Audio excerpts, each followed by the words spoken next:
La historia de la ciencia está llena de descubrimientos que han impulsado a la humanidad hacia el progreso. Sin embargo, en su oscura trastienda, encontramos experimentos tan crueles, retorcidos y deshumanizantes que nos hacen cuestionar la moral de quienes los llevaron a cabo. Más allá de las teorías y los laboratorios, hubo mentes que cruzaron los límites de la ética, dejando tras de sí un rastro de dolor, sufrimiento y secretos manchados de sangre. Hoy, en Nexo Funesto, exploraremos los 5 experimentos científicos más oscuros de la historia. Estas historias no son leyendas ni mitos, sino capítulos reales que han intentado ser ocultados y negados. Sus protagonistas, víctimas inocentes, hombres y mujeres que nunca supieron que sus vidas eran piezas en un perverso tablero de investigación. Prepárate para adentrarte en un mundo donde la curiosidad del ser humano se volvió obsesión y la búsqueda de conocimiento se transformó en crueldad. ¿Listo para conocer el rostro más siniestro de la ciencia? Toma aire, porque cuando descubramos estos experimentos verás que las mentes brillantes también pueden albergar sombras imposibles de ignorar.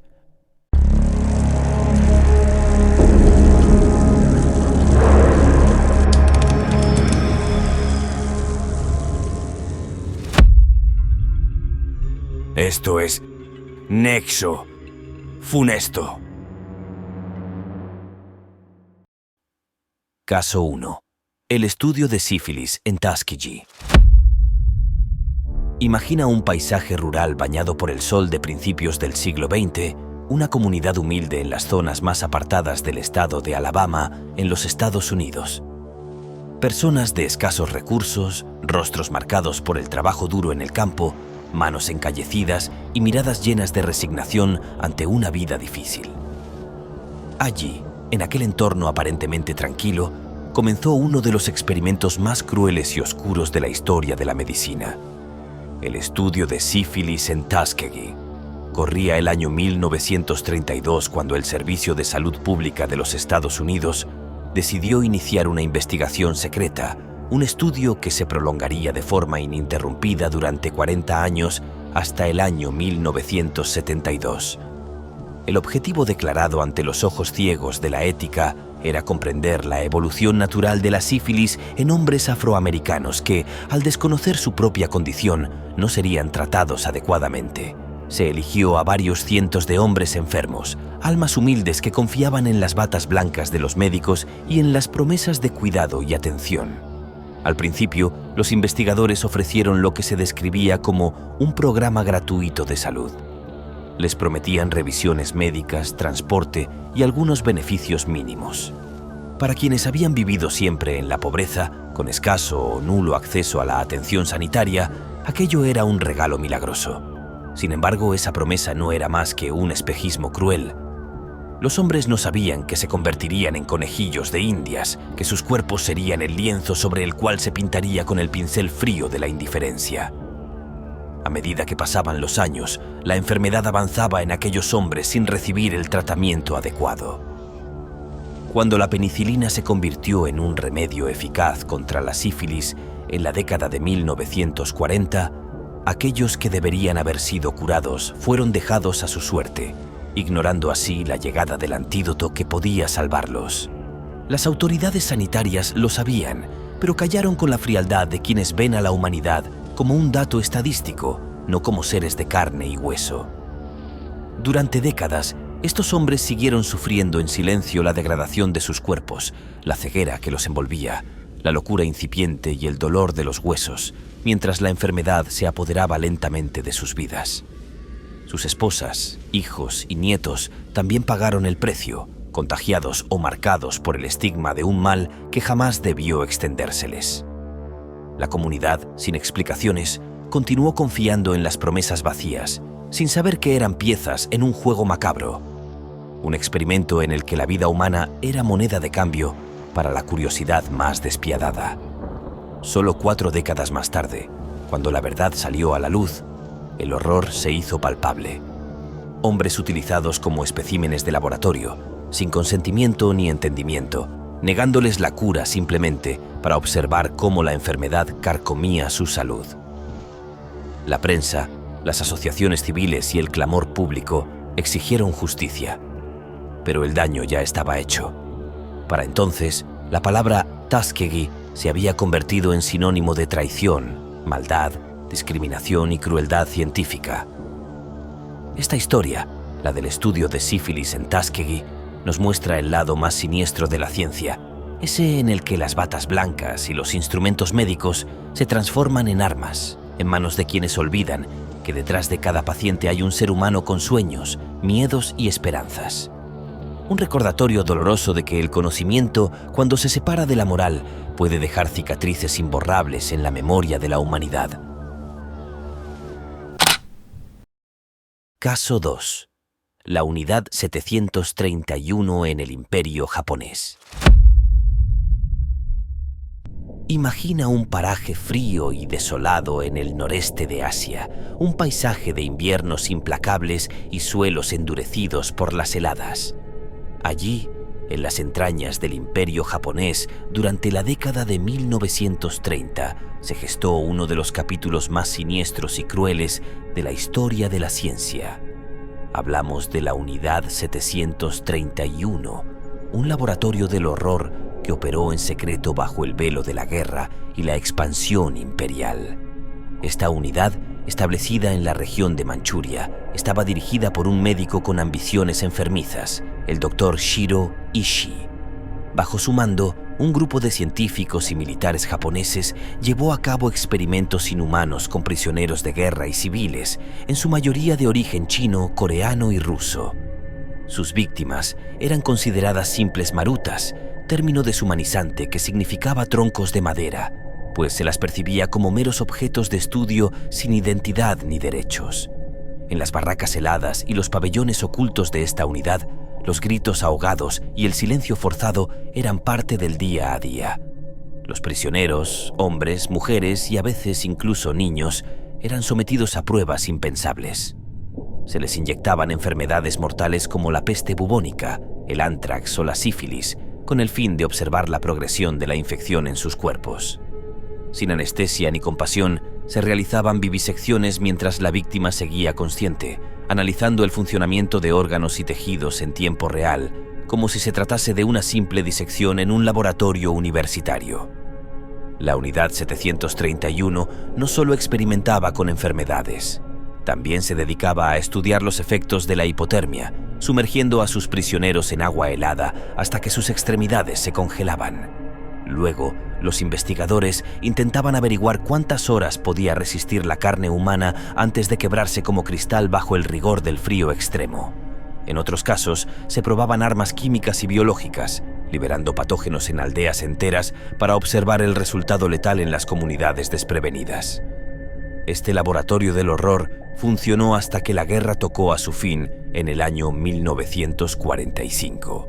Cuando el Imperio japonés fue derrotado, la Unidad 731 intentó borrar sus huellas, destruyendo documentos y laboratorios.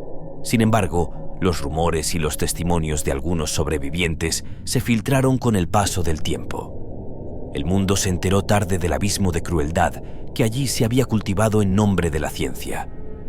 A diferencia de otros criminales de guerra, muchos de los involucrados en estos experimentos escaparon al castigo. Algunos negociaron información biológica y médica a cambio de inmunidad.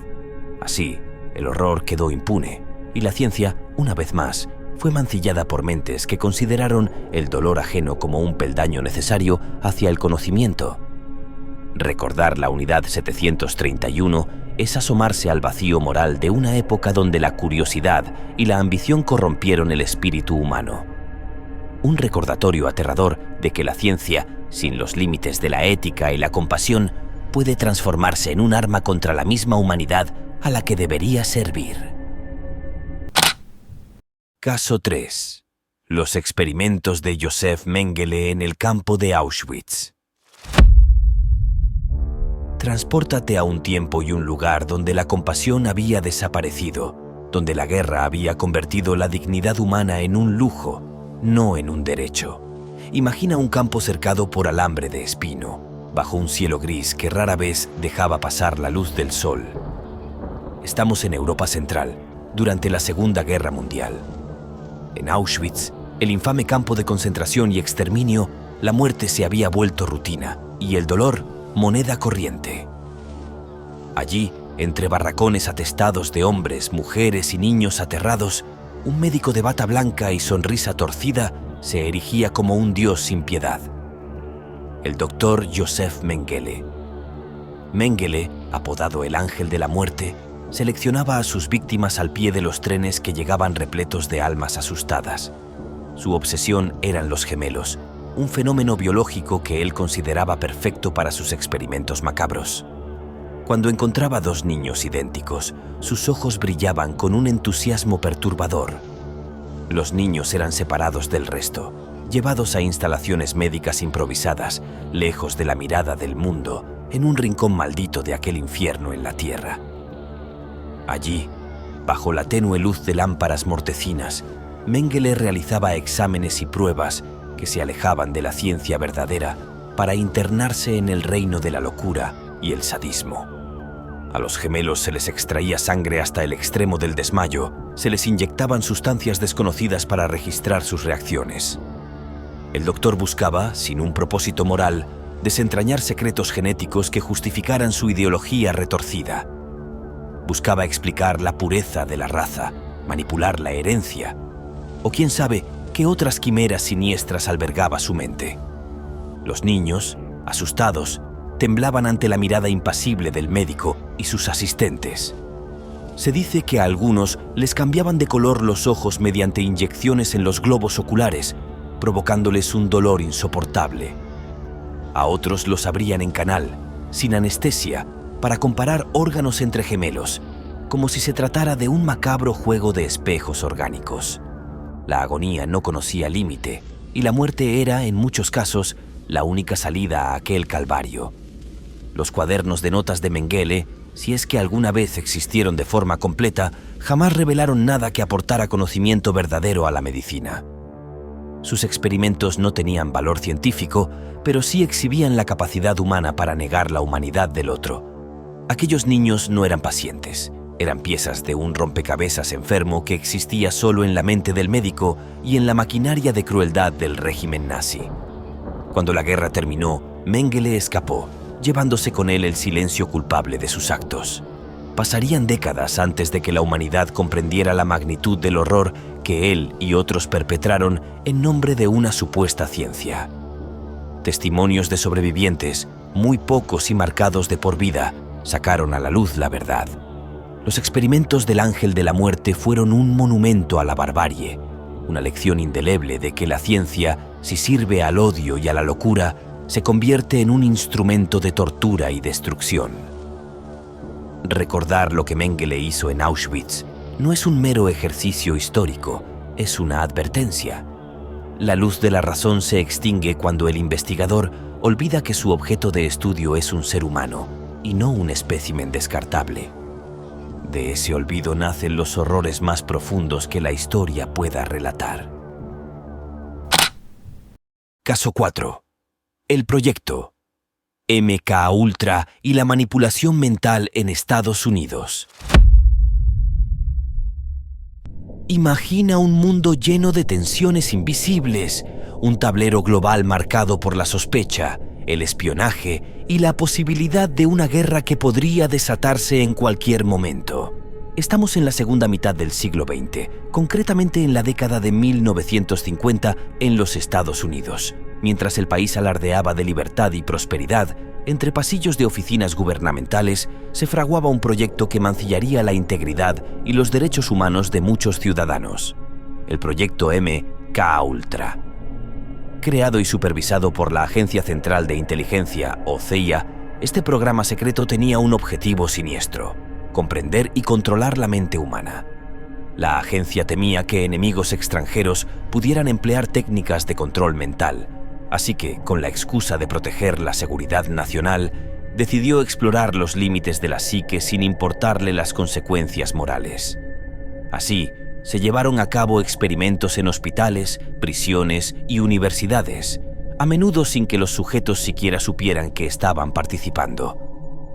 Entre las herramientas empleadas, la más conocida y perturbadora fue el LSD, una sustancia psicodélica capaz de alterar de manera profunda la percepción y la conciencia. Médicos, psiquiatras y agentes encubiertos administraban dosis de LSD y otras drogas a víctimas desprevenidas. Pacientes con problemas mentales, reclusos y hasta ciudadanos comunes reclutados con engaños. La intención era observar cómo las personas reaccionaban a estas sustancias, cómo se desmoronaba su voluntad, cómo podían inducir confusión, pánico o docilidad extrema. No existía un protocolo ético ni un límite claro. Muchos de los involucrados desconocían el propósito real de las pruebas. Algunos sujetos sufrieron crisis nerviosas, otros perdieron la capacidad de distinguir la realidad de la ilusión. Hubo quienes terminaron sumidos en la paranoia o el dolor psíquico permanente. Sin saberlo, habían caído en las garras de un experimento que buscaba convertirlos en marionetas, manipulando sus mentes en nombre de una supuesta defensa contra enemigos invisibles. Durante años, el proyecto MK Ultra avanzó en las sombras, expandiendo sus tentáculos y dejando un rastro de cicatrices invisibles en la mente de las personas afectadas. No existían voluntarios reales, solo peones que ignoraban que sus sufrimientos eran anotados fríamente en informes clasificados. Mientras tanto, los responsables se ocultaban tras sellos de alto secreto. Fue alrededor de la década de 1970 cuando el escándalo finalmente salió a la luz. El Congreso de los Estados Unidos emprendió investigaciones que revelaron la magnitud de aquellos horrores. Se supo de documentos destruidos, de falta de registros y de una retorcida cadena de mandos que, con tal de avanzar en su ciencia oscura, no dudó en sacrificar la dignidad y la salud mental de individuos inocentes. El proyecto MK Ultra nos muestra que el terror no siempre proviene de cruentas guerras ni de campos de concentración. A veces, el horror se viste de traje, se ampara en oficinas gubernamentales y manipula mentes desde el interior mismo de las instituciones que deberían protegernos. Esta historia es un recordatorio de que la información, el poder y la ciencia, si se mezclan sin los frenos de la ética, pueden generar un infierno silencioso y frío, imposible de olvidar. Caso 5. El experimento de la prisión de Stanford. Ahora imaginemos un escenario distinto, lejos de campos de guerra o laboratorios ocultos. Estamos en los Estados Unidos, concretamente en la década de 1970. En lugar de armas biológicas o drogas experimentales, el instrumento del horror será la psicología humana, la mente, esa frontera donde el bien y el mal se entrelazan con una facilidad aterradora. En el año 1971, un profesor de psicología de la Universidad de Stanford, llamado Philip Zimbardo, decidió llevar a cabo un experimento que pretendía estudiar cómo las personas reaccionan ante el poder y la autoridad en un entorno carcelario simulado. Seleccionó a un grupo de jóvenes estudiantes, hombres ordinarios sin antecedentes criminales ni rasgos psicológicos alarmantes. Mediante el azar, algunos fueron asignados al rol de guardias y otros al de prisioneros. Parecía un simple juego de roles, una prueba universitaria sin mayor trascendencia. Pero lo que sucedió entre las paredes de aquel sótano convertido en una prisión improvisada desnudó el lado más oscuro del alma humana. Los prisioneros, despojados de sus nombres y sustituidos por números, vistiendo túnicas sin forma, fueron encerrados en celdas minúsculas. Los guardias, por el contrario, recibieron uniformes, gafas de sol para evitar el contacto visual y una porra simbólica. La autoridad, el poder arbitrario, estaba de su lado. Lo que ocurrió a partir de ahí fue una espiral descendente hacia la crueldad y la humillación, demostrando la facilidad con la que la empatía puede desvanecerse. En cuestión de días, los guardias comenzaron a adoptar comportamientos abusivos. No se les había dado instrucciones específicas para maltratar a los prisioneros, pero la sensación de control absoluto fue suficiente para que surgieran actos degradantes. Gritos, castigos absurdos, privación del sueño, ejercicios humillantes y amenazas constantes se volvieron parte de la rutina. Los prisioneros, cada vez más sumisos y asustados, empezaron a padecer estrés agudo, depresión, llantos incontrolables y crisis de pánico. Ya no era un experimento inofensivo, se había convertido en una pesadilla viviente, un teatro del poder desbocado. Lo más perturbador fue que el propio Zimbardo, en su papel de supervisor, tardó en reaccionar. Encarnó al alcaide de aquella prisión falsa y durante varios días fue incapaz de detener la decadencia moral que se desarrollaba ante sus ojos. Tuvo que ser una joven investigadora externa quien, horrorizada al ver el estado mental de los participantes, exigiera la finalización inmediata del experimento. Lo que originalmente debía durar 14 días se suspendió en menos de una semana, no por falta de datos, sino porque la línea entre la realidad y la ficción se había desvanecido de forma peligrosa. El experimento de Stanford había revelado una verdad inquietante. En las condiciones adecuadas, cualquiera podría volverse un tirano, y quien sufre ese abuso podría perder su identidad con una rapidez espantosa. Cuando la luz de la crítica iluminó el resultado de aquel siniestro juego de roles, el mundo académico se estremeció. La reputación de la psicología social quedó manchada, y la pregunta inevitable fue: ¿hasta dónde llegaríamos si el entorno nos empuja a abandonarlo todo, incluso nuestros valores más sagrados? El experimento de la prisión de Stanford no derramó sangre ni liberó patógenos mortales, pero demostró que la oscuridad puede brotar sin ayuda química ni tortura explícita. Basta con un uniforme, un título y una autoridad mal entendida para que el ser humano olvide la piedad y la dignidad. Esta es otra lección de que la ciencia, sin la brújula de la ética, puede abrir las puertas a un abismo del que es difícil escapar. Hemos recorrido 5 escalones sombríos de la historia de la ciencia, 5 ejemplos que nos muestran cómo el anhelo por descubrir, comprender o controlar puede llevar a la humanidad a traicionar sus principios más sagrados. Desde las llanuras rurales de Alabama hasta los campos de exterminio en Europa. Desde laboratorios encubiertos en Asia hasta salas de interrogatorio en Estados Unidos. Y finalmente, un experimento que nos enseña que el infierno puede crearse con simples roles en un sótano universitario. Estos casos no son mitos ni leyendas, sino heridas reales en la memoria colectiva.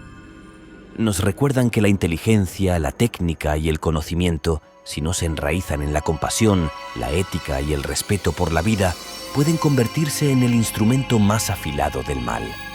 No existe justificación para la crueldad cuando el objeto de estudio es el ser humano, con sus sueños, su sufrimiento y su dignidad. Pero conocer estas historias, por dolorosas que sean, es un paso necesario. La memoria de estos hechos nos vacuna contra la indiferencia, nos obliga a exigir responsabilidad, regulación y empatía. Comprenderlos es fortalecer las barreras que impiden que la oscuridad vuelva a propagarse. Si este viaje a las sombras del pasado te ha dejado pensando, si sientes que es vital mantener vivo el recuerdo para no repetirlo, te invito a que formes parte de esta comunidad. Suscríbete a Nexo Funesto para seguir explorando aquellos rincones de la historia y la realidad que incomodan, inquietan y, a la vez, nos advierten. También puedes escuchar nuestro podcast en Spotify y seguirnos en TikTok, Instagram y Facebook, donde compartimos fragmentos, adelantos y contenidos exclusivos. Comparte este video con quienes creas que merecen saber que, en el umbral entre la luz y la sombra, la humanidad debe elegir cuidadosamente el camino.